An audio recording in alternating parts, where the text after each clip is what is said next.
Howdy and welcome back to the workshop. In today's episode, I'm going to tell you the story of going to Blade Show, what happened afterwards, and why this dagger got me an immediate failure for testing for Mastersmith. Now, as you can imagine, the buildup of working for several months to get this set done and then getting the immediate failure is a bit of a bummer. Not very easy mentally, which is why it's very fortunate that today's sponsor is BetterHelp. I think that it's incredibly important to be able to talk about these things.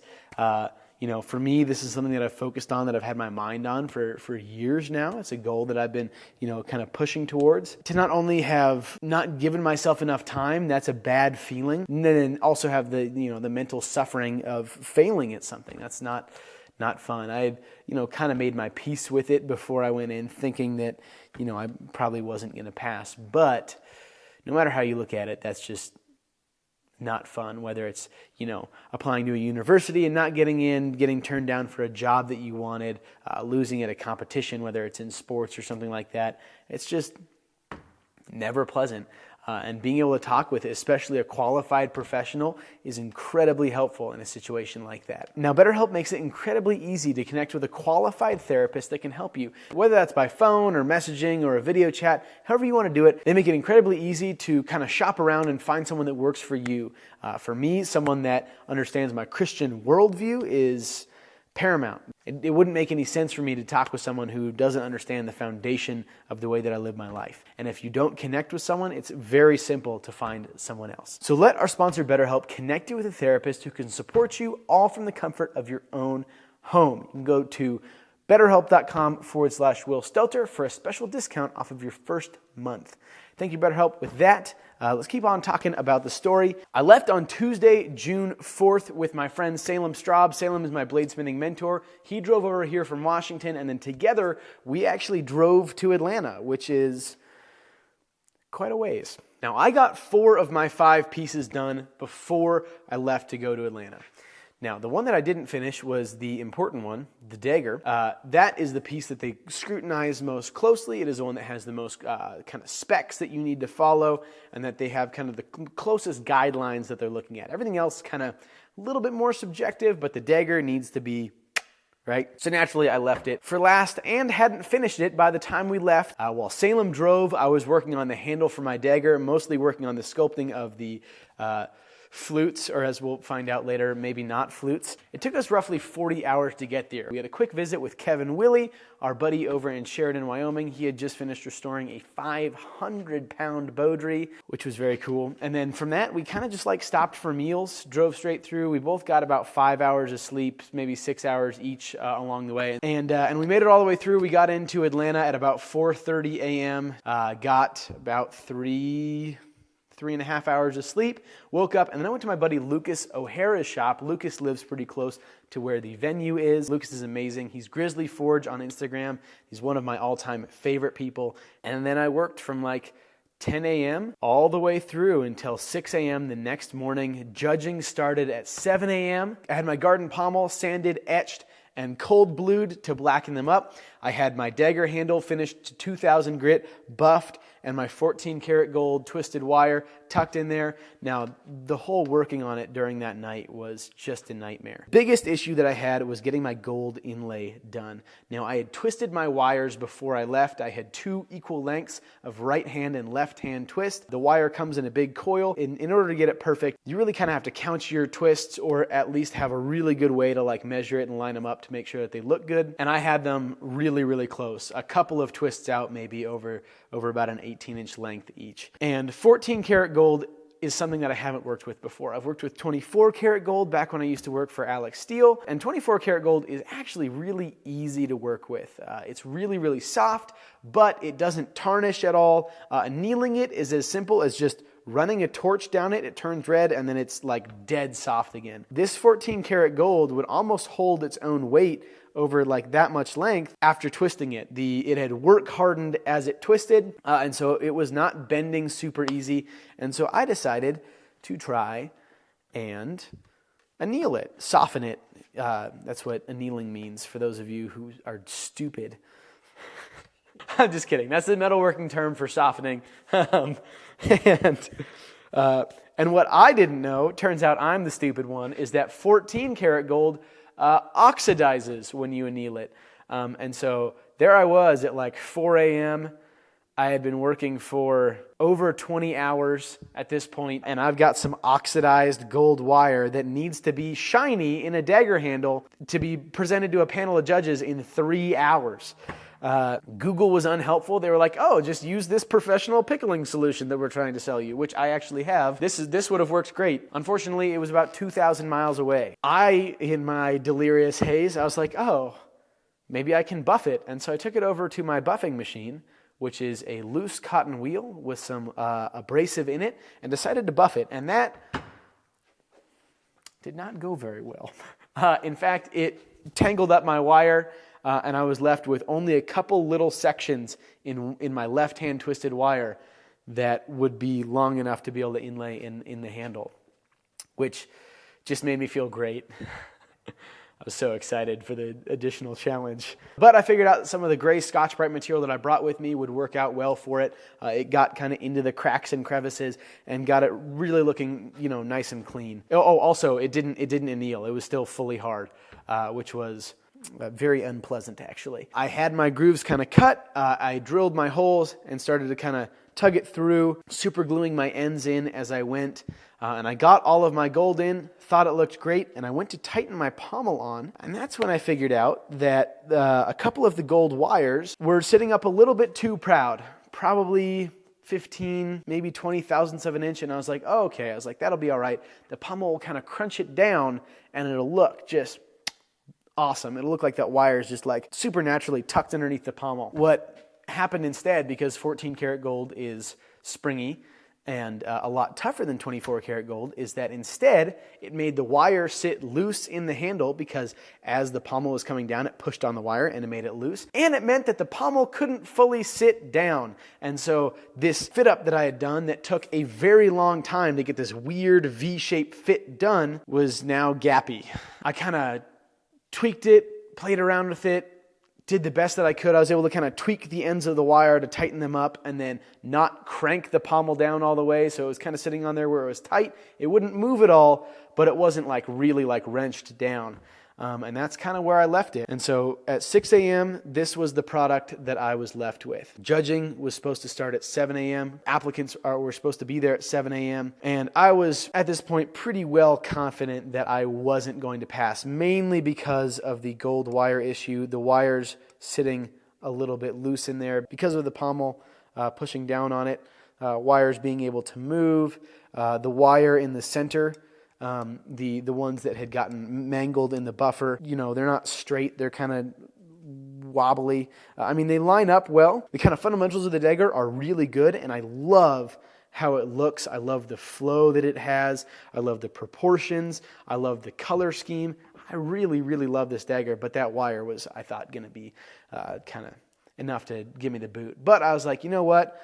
I did all these knives. I loved the Bowie that I did. I loved both the chef's knives that I did, and I absolutely loved the little hunter that I did. And so I was like, maybe the gold not being perfect will be a secondary issue, and that'll be something that they're like, all right, that sucks, but the rest of the knives are good, and so it'll be a pass. And I was like, I'm already here. I put all this work in. Might as well test, right? So comes about 6:15, 6:20 a.m. It's a 25-minute drive from Lucas's shop to the Cobb Galleria, which is where the testing and blade show happens. And Salem and I kind of get ready, have a couple more Red Bulls, drink some more water, hop in the truck, and head to the Galleria. We get there at about 6:50, 6:55 maybe. Salem goes to park the truck because I thought I needed to be there at 7. So Salem went to park the truck. I walk up with my box full of knives, and it looks awful and disorganized and all that. And I walk into the testing room, and I see my friend Zane Dvorak. I was like, "Hey Zane, how's it going?" He's like, "Oh, how you doing?" Well, and I was like, "Oh man, I just finished up this dagger." And I go to look through my box of knives, and guess what wasn't in my box of knives? This shiny little unit right here. And so I called Salem in a panic. I was like, "Salem, oh my goodness, is the dagger in the back of the truck somewhere?" And he's like, "Let me look around." And he stays on the phone, and he's like, "Nope, it's definitely not here." And so I called Lucas, whose shop we were working at. And Lucas hadn't spent the night at his house because his AC unit had gone out that evening, and so he went and spent the night at a friend's house nearby. And I was like, I've left my dagger at your shop. Would it be closer for me to drive there and get it and come back, or are you closer than like 25 minutes away from the gallery? He's like, I'm like 15 minutes away. We'll save 10 minutes if I go get it. And I was like, you're amazing. And so Lucas hops in his truck, goes, and certainly obeys all traffic laws in a timely manner, retrieves the dagger and then from his shop, and then makes it to the Cobb Galleria with 5 minutes to spare. It turns out that 7 o'clock mark is when we were supposed to get there, and the actual knives needed to be on the table at 8 o'clock. And Lucas got there at 7:55. What I didn't know is that I had woken him up with my phone call, and all he had done was grabbed his car keys and hopped in his truck in his boxers, and then sped and got the dagger and came and delivered it to me. My parents came to Blade Show. They've been hearing me talk about Blade Show for years, and they really wanted to come. They've met a bunch of knife makers, and so they were at Blade Show this year as well. And my dad went down and grabbed the dagger and brought it up to me in the testing room with, like I said, 5 minutes to spare. And so I oil everything, put everything down. All right, walk outside, wait. Get called in, and as I speak to the judges, they say, you didn't get your stamp. I was like, okay, well, I kind of expected that. I was kind of at peace with it. I was like, but at least I'll get, like good critique and, understand what happened. And they were like, you didn't flute your dagger handle. And so that was a little bit of a shock to me because I had based off of the straight flutes off of Rodrigo Sfredo's dagger. He passed, I think, about 10 years ago now, maybe a little bit longer. And he had done straight flutes like this on his. And so I was kind of in shock about that. But I talked to all the judges. They all agreed that this is not what they consider to be fluting.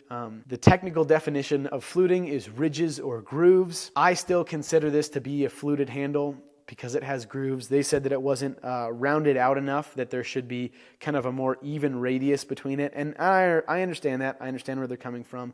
But it was frustrating to get an immediate disqualification. They didn't look at any of the knives or anything like that because that didn't meet the requirements of what is supposed to be in the Quillen dagger. I think if I had added hollows in between them, that would have then counted as fluting. And so had I given myself more time, I could have shown it to more people, and they would have let me know what to do. It was definitely frustrating to be immediately disqualified on something that there's no written definition for within the organization. But I do understand, kind of where they're coming from, and I will certainly do better next year. You are on this council, but we do not grant you the rank of master. And so I'm not going to let it get me down. I believe that I'm capable of producing the quality of work to pass the Mastersmith test. It is a little frustrating to not have gotten really any feedback from the judges. I am naming this one the sans flute, which in some foreign language that's not American means no flutes or without flutes. And I am going to be fixing this handle. I'm going to be redoing the gold, making it sit tight, make sure that the pommel sits tight. And this piece is already sold. It will not be available, but it's sold under the understanding that I'm going to redo the gold on it. So after that, the judging ended at about 9 o'clock on Friday morning. Friday morning is the opening day of Blade Show, and Blade Show goes Friday, Saturday, and then it ends at about 2 o'clock on Sunday. I just kind of went to my table, put my knives down, got to see a bunch of people over the next couple days that I just absolutely love, people that I don't get to see very often at all. My table was right next to Mike Quisenberry this year, who's one of my favorite bladesmiths. He's actually one of the judges for Mastersmith. And so it was a great time getting to be next to him. I got to meet some new international friends, all kinds of stuff. We had a really, truly awesome year of getting to meet people at Blade Show. It was fun to have my parents there. They were able to watch my table for me, as well as Salem.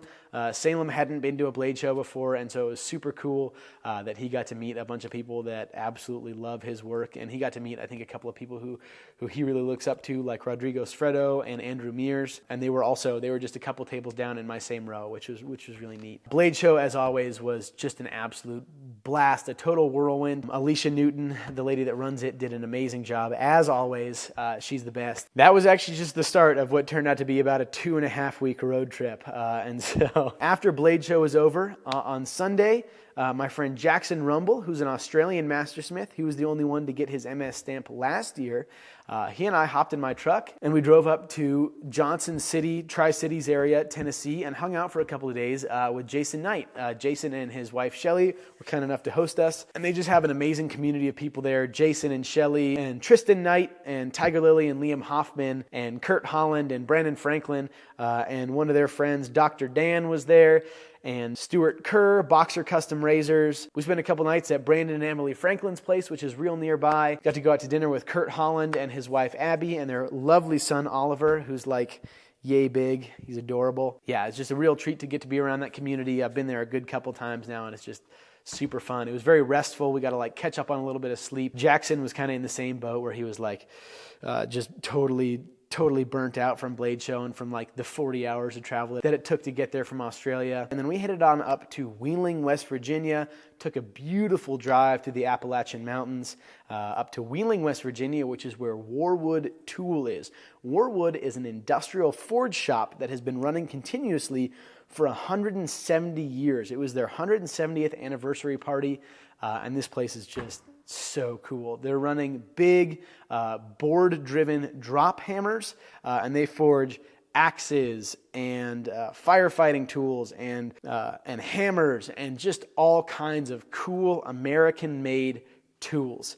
They do a lot of stuff for the railroad, which has some really interesting and unique specifications that they need to meet. So we spent a couple of days in Wheeling, West Virginia. It's a very interesting place. There was very clearly a lot of wealth there about 120 years ago, and then seems like a lot of that has gone away. So there was a lot of just beautiful like Victorian era buildings that very clearly hadn't been taken care of for like a very long time. So Warwood is now owned by the Azers. I don't actually know how to pronounce their last name, but they bought the company and kind of took it over. Now they're bringing it into the 20th century, which is really neat. It's cool to see them kind of honor the tradition of the shop, but then try to kind of bring some new means and maybe start doing some direct-to-consumer stuff and stuff like that. I'm hoping to get to collaborate with them a little bit soon. I ended up taking home with me a 25 kilowatt induction forge from Cole Iron Works that they brought to demo there, but I'll do a whole video about that soon. And we left there on Sunday the 16th and drove up to kind of the Cleveland area of Ohio. First thing we did was go and visit Zane Dvorak, my buddy. He came out here last year to hang out, him and his wife,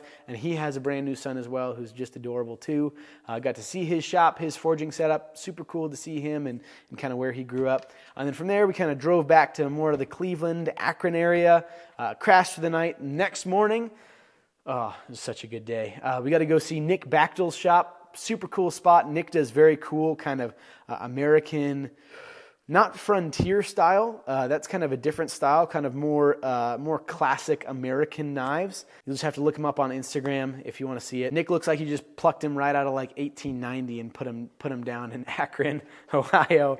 Super cool dude. And then from there we got to go to what turned out to be one of my favorite stops of the whole trip, HGR Industrial Surplus in Euclid, Ohio.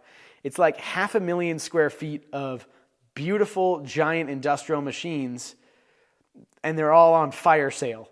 It's absolutely unreasonable. It was so cool. We spent like 3.5 hours walking around this place. I bought myself a nice granite surface plate that if you were to buy it in Montana would be like $1,000, and it was like $50.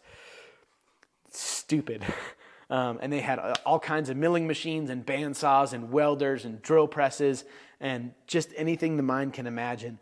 It was very cool. We lit out from there and headed on down to the Indianapolis area to hang out with the Cole Iron Works guys. We crashed at Logan Gillihan's house that night, and the next day we went to Cole. Jackson got to see their whole operation. I've been there quite a few times, so I'm rather familiar, but I think he was pretty dang stoked to get to see their whole operation. They have a very cool way that they build their presses and just kind of a cool workflow. Very, very fun for people that like manufacturing. And we played around a little bit with the induction forges. We did a 1.5 pound stainless steel melt, and it was great getting to see that whole team. I ended up buying a couple more dies for my press so I can now punch things. Got a punch and stripper plate set, so keep an eye out for some hammers soon. And from Indianapolis, we basically hightailed it on home. So took 2 days to get home, 2 long days. Jackson and I both got sick, I think from Logan, so thanks Logan. But we got back to Montana and we had a couple days just kind of hang out, taught Jackson how to shoot some guns. Alex Steele was actually in town for a couple days, so we spent like a whole day with him, just kind of hanging out. Went down through the ball for Marty in the river. And then I've just been hanging out and recovering since then. Yeah, got some fun stuff coming up in the works. I'm going to the Pacific Northwest Custom Invitational Show in Seaside, Oregon on July 20th. So if you guys are in kind of the Pacific Northwest area, you should absolutely come on by. It's going to be very neat show. It's a tactical knife show. So whatever that means, it'll be fun. I'm going to bring a couple of chef's knives and hopefully some other fun stuff that I'll do videos about. If you guys are coming to the show, you'll have an opportunity to buy this lovely Damascus hunting knife. This was part of my failed test set because I'm bad at making knives. If you want to come handle it in person, it'll be there, available, single and ready to mingle with your dollars. And also, now that I'm back, I had put it off for a couple of months, but I'm actually going to be starting a new business, something that I think you guys will very much appreciate.